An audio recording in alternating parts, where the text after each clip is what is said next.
इंद्रायणी ताई, माझ्या विरुद्ध काही पुरावा सापडला का तुम्हाला? पुराव्यासकट सिद्ध कराल ना माझं गुन्हा? जमणार? नाही नाही नाही, तुम्ही म्हणालाच नव्हतात ना की तुम्ही पुरावा आणाल म्हणून. पण तुम्ही शांत बसणाऱ्यातल्या नाही आहात, मला चांगलंच माहितीये. अभिनंदन. मी शांत बसणार नाही हे तुला कळलं, त्याबद्दल खरंच तुझं अभिनंदन बघ. पण श्रीकला, एक गोष्ट लक्षात ठेव, खोट्यानं किती उड्या मारल्या ना तरी सुद्धा शेवटी विजय हा सत्याचाच होतो.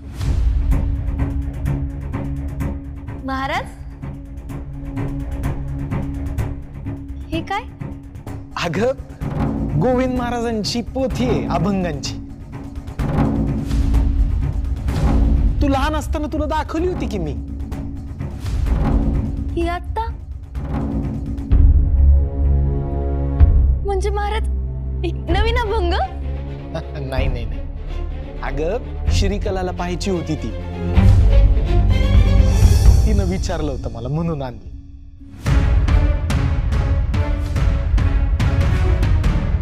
ताई, मला बाबा म्हणाले की ह्या पोथीतले अनेक अभंग त्यांनी तुम्हाला तुमच्या लहानपणी शिकवले, म्हणून म्हटलं आपणही एकदा पाहावी.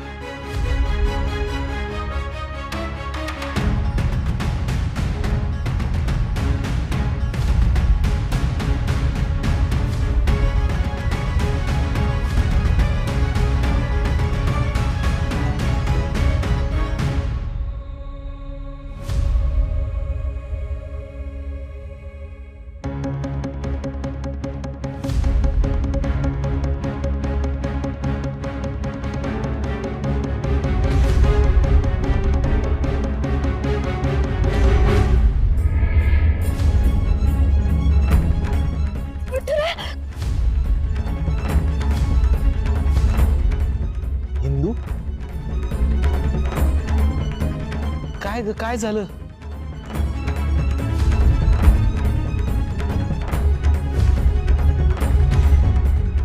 बरं नाही का वाटत आहे तुला? काही नाही, ते मी दिवसभर उन्हात होते ना म्हणून कदाचित. काही नाही, उन्हामुळे थकलीस तू. ते काय पाणी ठेवलं तिथं, पाणी पी जरा, म्हणजे बरं वाटेल.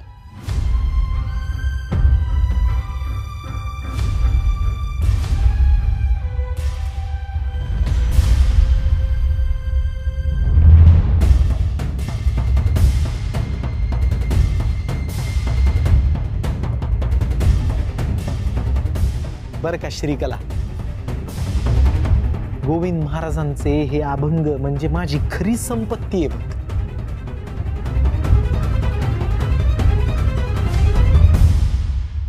दिग्रसकरांच्या या घरामध्ये दागिन्यांची चोरी झाली, मनाला फार क्लेश झाले बघ माझ्या. आजपर्यंत या वाड्यामध्ये असं काहीच घडलं नव्हतं कधी, पण घडलं. खूप वाईट वाटलं मनाला. महाराजांनी लिहिलेल्या या पोथीतले 4 अभंग वाचले तेव्हा कुठं मनाला थोडं शांत वाटलं. महाराज, मला कळतंय की घरात झालेल्या चोरीमुळे तुम्हाला खूप त्रास झालाय, पण प्लीज तुम्ही टेन्शन घेऊ नका. आपल्या घरात सगळं काही नीटच होईल. ठीक आहे. तर श्रीकला, ही या अभंगाची पोथी माझ्या खोलीतच ठेवलेली असते बरं का. तुला जर कधीही हे अभंग वाचावेसे वाटले तर अगदी कधीही माझ्या इथे ये आणि बिनदिक्कतपणे हे अभंग वाच. तुला पण फार बरं वाटेल बघ. ये, तुला सांगतो मी कुठे ठेवलेली असते ती. ये. हो,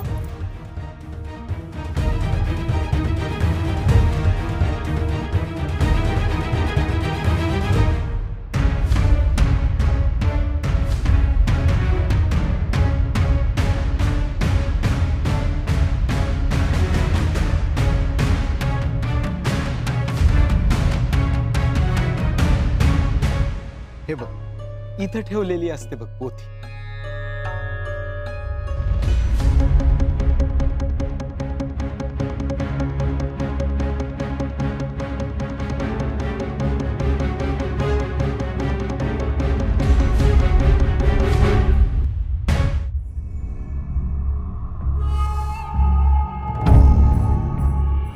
सासूबाई, तुमची सक्की सून पक्की वैरी निघाली.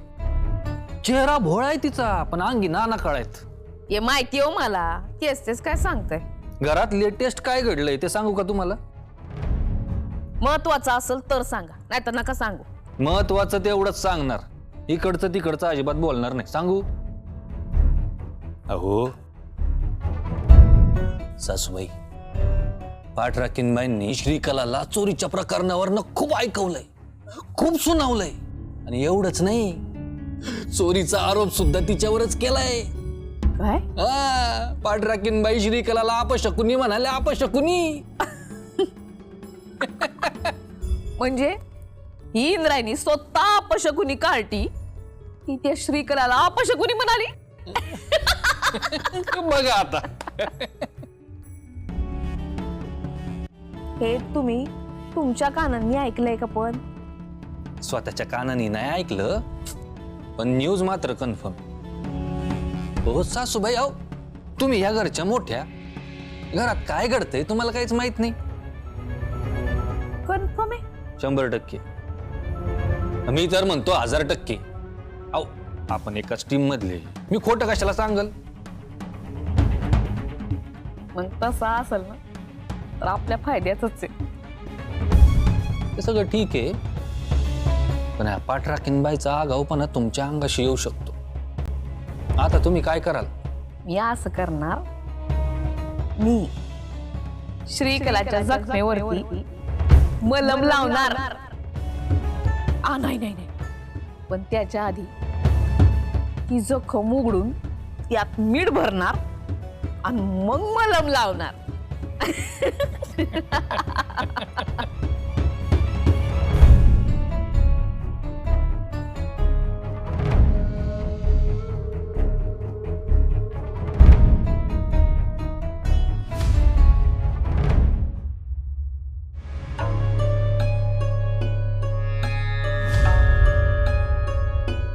हाय माया, अचानकच डोक्यात खळ गेलीये. अगदी तशीच जशी त्या श्रीकलाला पहिल्यांदा बघितल्यावर आली होती. का? मनातल्या मनात काय बोलतेय सिंधू?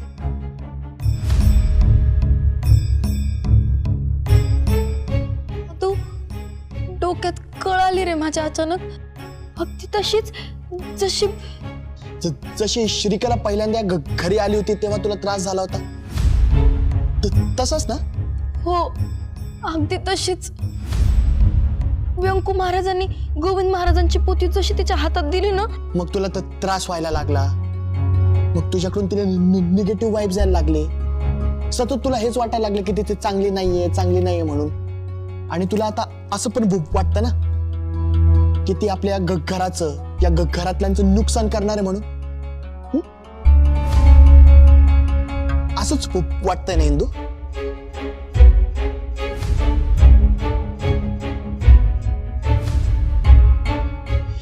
इंदू, वेळ लागलाय तुला. सतत श्रीकला. अगं तिच्याबद्दल कधीपर्यंत आकच धरणारच तू? तू एवढं ओरडून का बोलतोयस माझ्याशी? अगं कारण तू दुसरा पर्याय ठेवलाच नाही माझ्या समोर. अरे पण मी केलंय काय? या म्हणजे तू स्वतः काय केलंय हेच तुझ्या ध्यानीमनी नाही. मग पश्चाताप तर दूरचीच गोष्ट आहे. आणि आता सुद्धा तू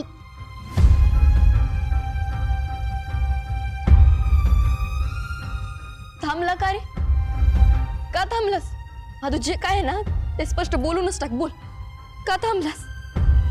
इंदू, तू श्रीकलाला काय बोललीस ना हे सगळं माझ्यापर्यंत आलंय.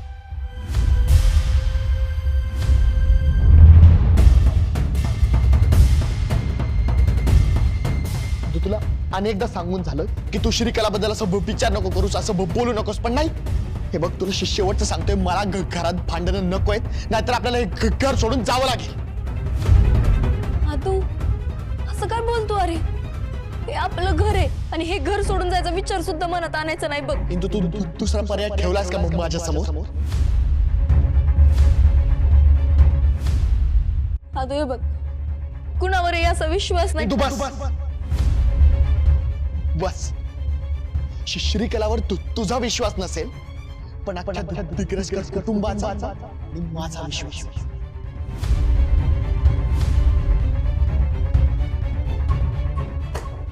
आदू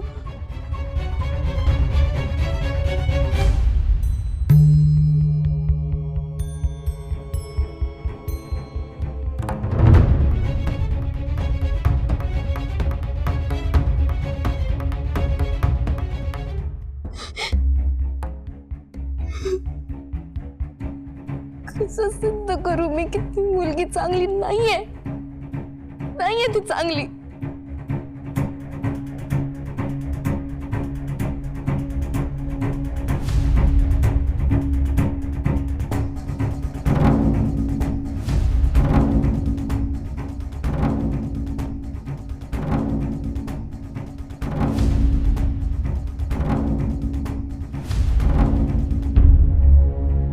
हो ना हो, ही चोरी त्या श्रीकलानंच केली. मी ते दागिने कुठे लपवलेत हे जर कळलं ना, सगळ्यांच्या डोळ्यावरची पट्टीच निघल. कुठे ठेवले असतील तिने ते दागिने?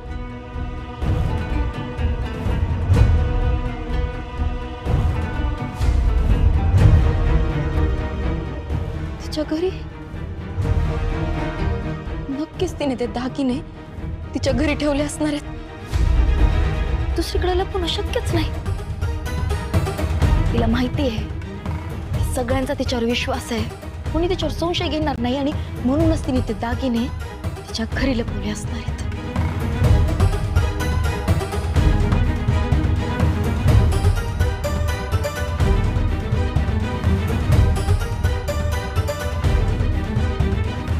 हॅलो पप्प्या,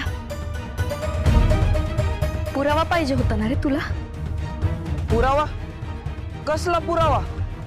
तुझ्या श्रीकला वहिनी विरुद्ध मला पुरावा सापडलाय, पण त्यासाठी तुला माझ्यासोबत एका ठिकाणी यावं लागेल.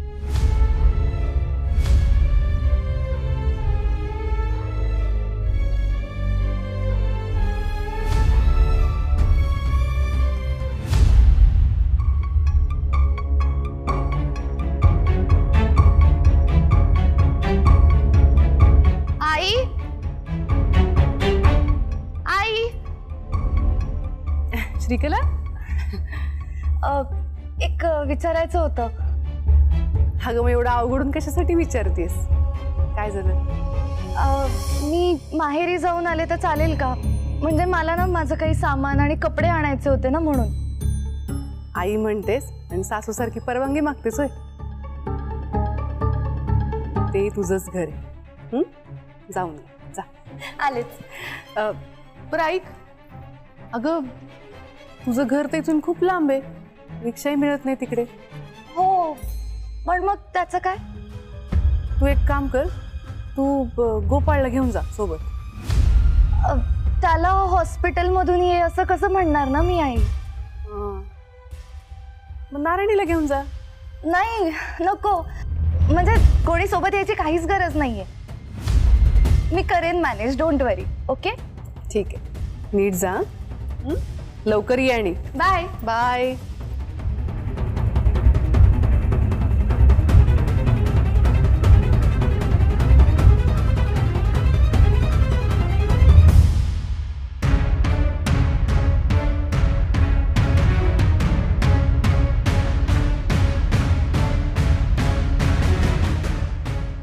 ही चोरीचे दागिनेच ठेवायला जात असणारे. रंगे हातच पकडलं पाहिजे या श्रीकलाला.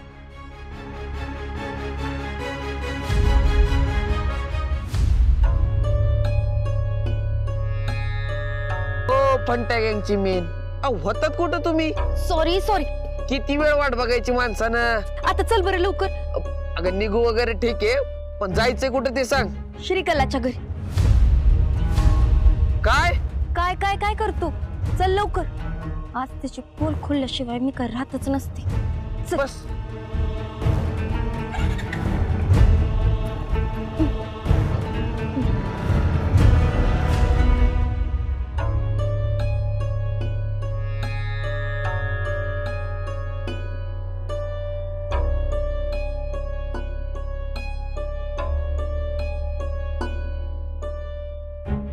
तू का वागतेस तू असं?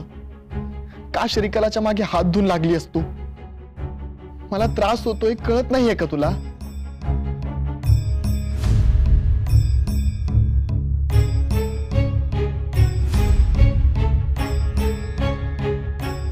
अधू, हा काय रे? कसला विचार करतोयस एवढा? काका काय नाही, ते असंच आपलं. कसलं टेन्शन आलंय का तुला? नाही नाही, टेन्शन का नाही. नक्की नाही ना? नक्की. ठीक आहे. अरे तुला एक आनंदाची बातमी सांगायची होती. आनंदाची बातमी? सांग ना. बस बस सांगतो. दादाचं शेत माळरानावर आहे. अरे यंदा एवढा अवेळी पाऊस झाला, त्यामुळे सगळी पिकं पार वाहून गेली. आजूबाजूच्या शेतकऱ्यांचं फार नुकसान झालं बघ. पण आपली जमीन दादाची ती माळावर असल्यामुळं साचलेलं सगळं पाणी वेळेवर वाहून गेलं. त्यामुळे सगळं पीक हाती लागलं आणि आता अगदी जोमाने हाताशी आलंय बघ. आता पिकाची कापणी करायची, मग सगळं पीक पोत्यात भरायचं. ते एकदा घरी आणलं आणि तुला सुपूर्त केलं की मी माझ्या कर्तव्यातून मोकळा. काका अरे, आपल्यामध्ये कधीपासून तुझं आणि माझं व्हायला लागलं रे? ते पीक तुझ्या कष्टाचं आहे, माझं नाही. अधू, कसं आहे बाळा, कष्ट जरी माझे असले तरी ती जमीन आणता दादाची आहे. अरे ती जमीन म्हणजे त्याचा तुझ्यासाठी माग ठेवलेला आशीर्वाद आहे, लक्षात ठेव. त्यामुळं मी जरी किती कष्ट करत असलो तरी त्या धान्यावर तुझा अधिकार आहे. काका रे, त्या पडीक रानात दिवस रात्र राबून कष्ट करून तू त्याचं नंदनवन केलंयस रे. अजून किती दिवस काम करणार आहेस तू? कधीपर्यंत प्रायश्चित घेणार आहेस? शेवटच्या श्वासापर्यंत घेणार. माझ्या हातात तेवढंच आहे आदोक्षाची. दादानं माझ्यासाठी इतकं केलंय, त्यापुढे मी घेत असलेले हे कष्ट काहीच नाही आहे. मला याची पूर्ण जाणीव आहे की आज गोपाळ माझ्या डोळ्यासमोर उभा आहे तो फक्त अंता दादामुळे. फक्त एवढंच नाही तर गोपाळसाठी अंता दादानं स्वतःचा जीव दिलाय, ही गोष्ट मी कधी विसरणार नाही. त्यामुळं शेवटपर्यंत अंता दादासाठी, तुझ्यासाठी मी करत राहणार.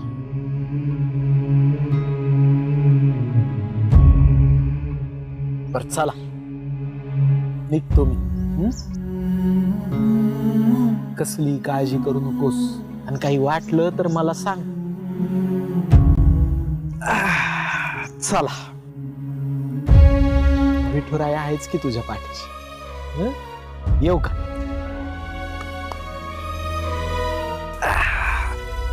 राम कृष्ण हरी.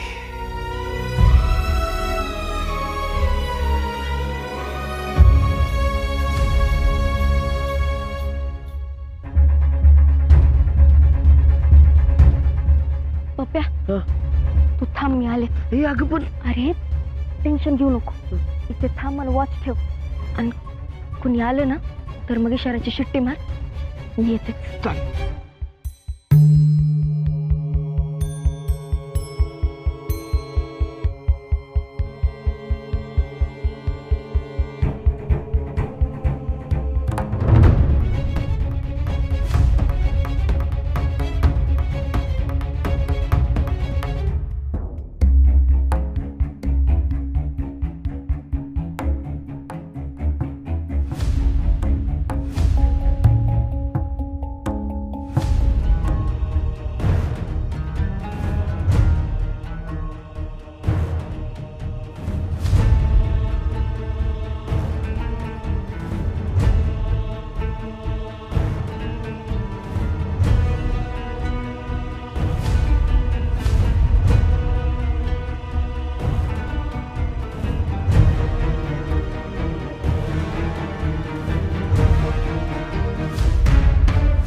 श्रीकला नाही नाही त्या कला आहेत बघ तुझ्या अंगात.